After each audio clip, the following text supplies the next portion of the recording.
How to Build Unbreakable Boundaries in Relationships 2025. Welcome back to the channel. Today's video is not just about improving your relationships, it's about transforming them. We're diving deep into the skill of building unbreakable boundaries.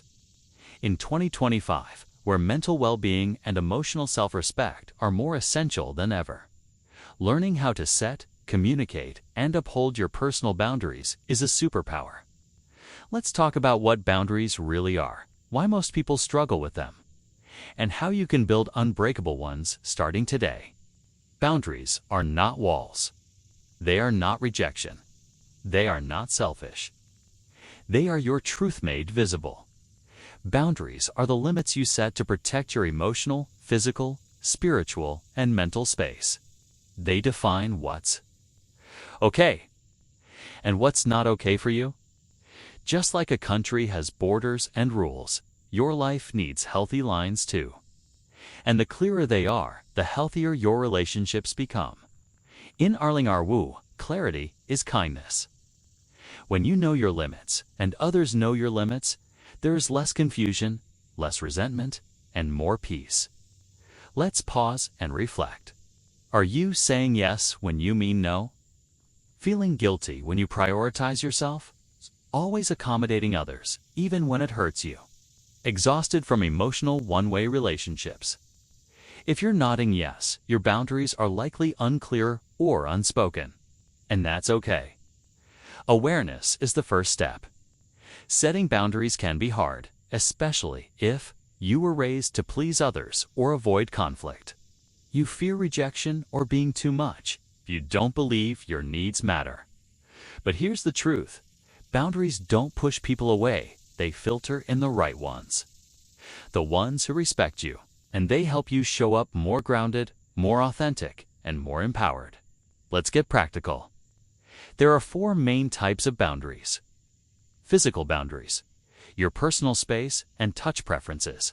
Emotional boundaries, how much you share and absorb emotionally.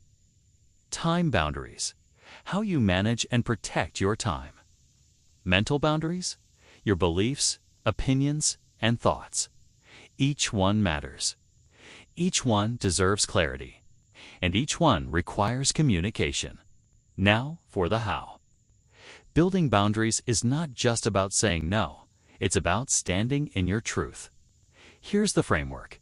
Step 1. Know your limits. Ask yourself, what drains me? What energizes me? What feels like a violation? Step 2. Name your needs. Be honest. Do you need more space? Less advice? More respect for your time? Step 3. Communicate clearly and calmly. Use I statements. I need time to think before giving an answer. I'm not available tonight, but let's talk tomorrow. Step 4. Prepare for pushback. Not everyone will like your boundaries. That's okay. People who benefit from your lack of limits may resist your growth. Step 5. Stay consistent. Boundaries are not one-time declarations. They're a lifestyle. The more consistent you are, the more natural they become. Here are real-world phrases you can use. I appreciate your concern, but I'm not looking for advice right now. I don't discuss that topic anymore. It's not healthy for me. Please don't raise your voice.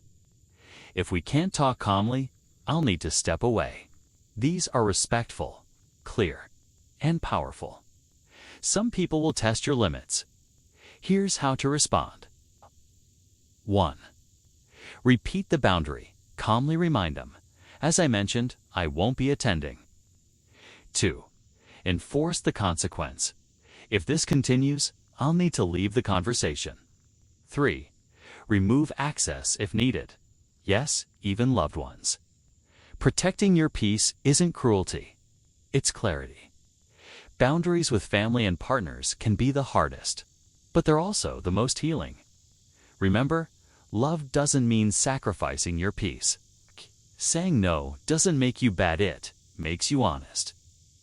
True intimacy grows where truth is spoken. You can be kind and firm, loving and clear.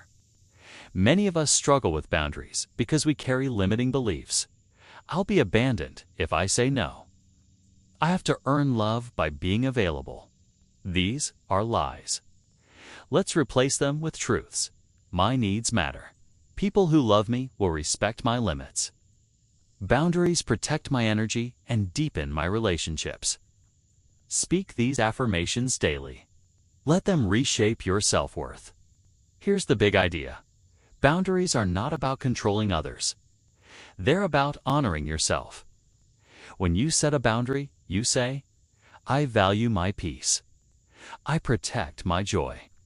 I trust myself. And that kind of it's magnetic. It attracts healthy relationships and repels dysfunction.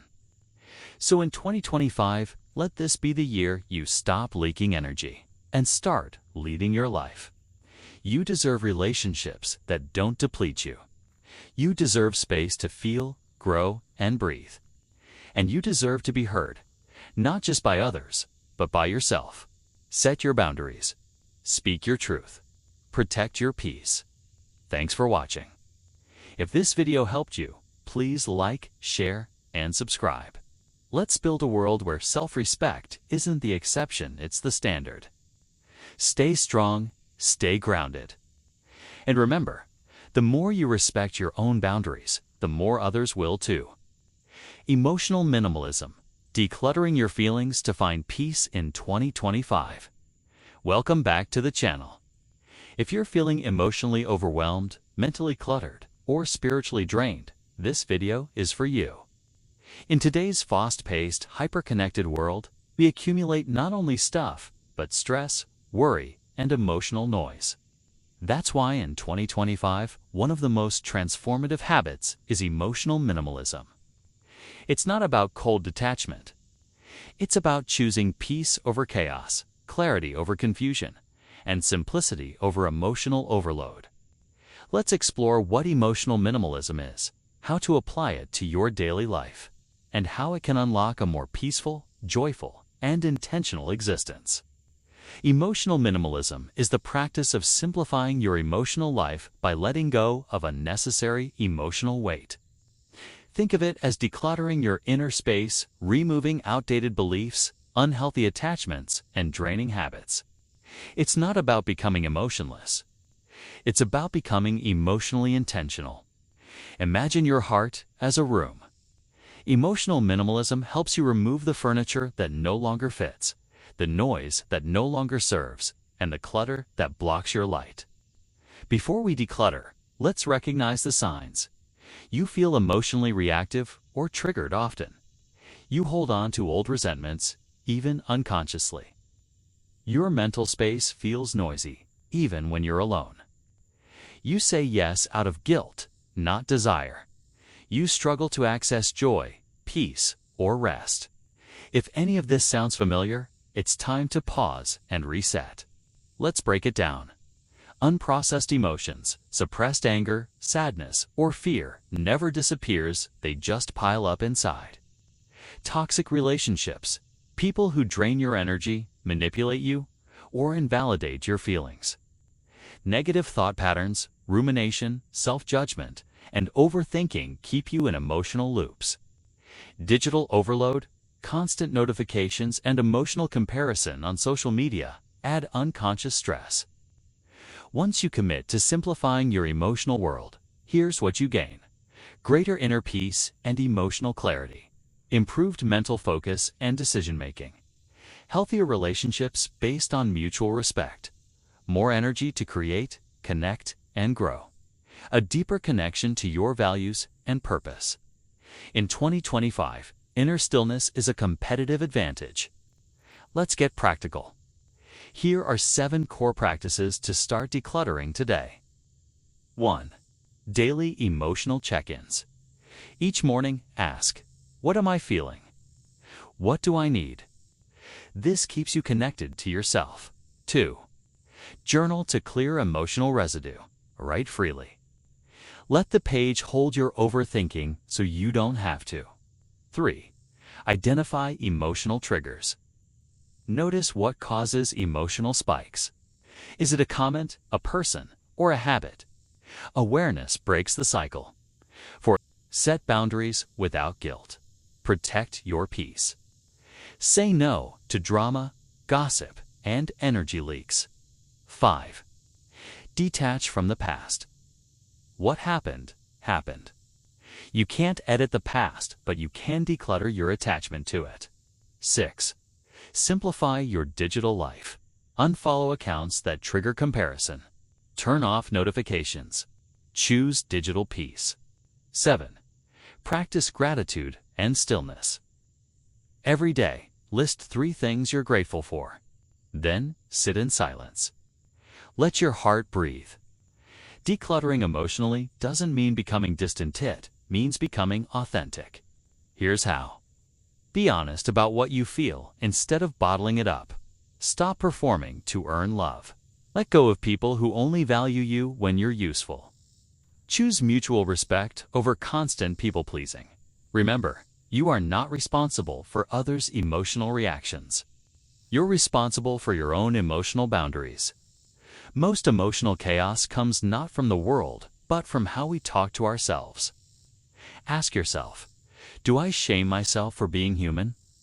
Do I expect perfection before I allow peace? Do I hold on to guilt like a security blanket? Replace judgment with compassion. Speak to yourself like someone you love. Minimalism begins within. As you declutter, something magical happens. Space is created. Space for reflection, purpose, and presence. Many people report a stronger connection with their inner wisdom, renewed spiritual practices, a sense of alignment with their true self. When you stop filling your heart with noise, you start hearing your soul. In emotional minimalism, we trade volume for depth. Fewer conversations, but more meaningful ones. Fewer commitments, but more fulfilling ones. Fewer emotions, but more understood and honored. You don't need to feel everything. You need to feel what matters. Section 10. Building an emotionally minimalist life, 22 o'clock. Start today with a few simple steps. Unfollow one digital account that makes you anxious. Say no to one obligation that drains you. Take 10 minutes to breathe, journal, or stretch. These are not small acts. They are radical self-care. So in 2025, let emotional minimalism be your superpower. In a world that thrives on stimulation, choose serenity. In a culture that rewards overcommitment, choose clarity. And in relationships that pull you in every direction, choose alignment. Let go of what isn't yours to carry. Let go of noise that doesn't serve your joy. Let go of feelings that were never fully yours. Because on the other side of emotional clutter is peace. Thanks for watching. Like, share, and subscribe if this spoke to you. Comment below. What are you letting go of today? Until next time, clear mind, open heart, and a lighter life.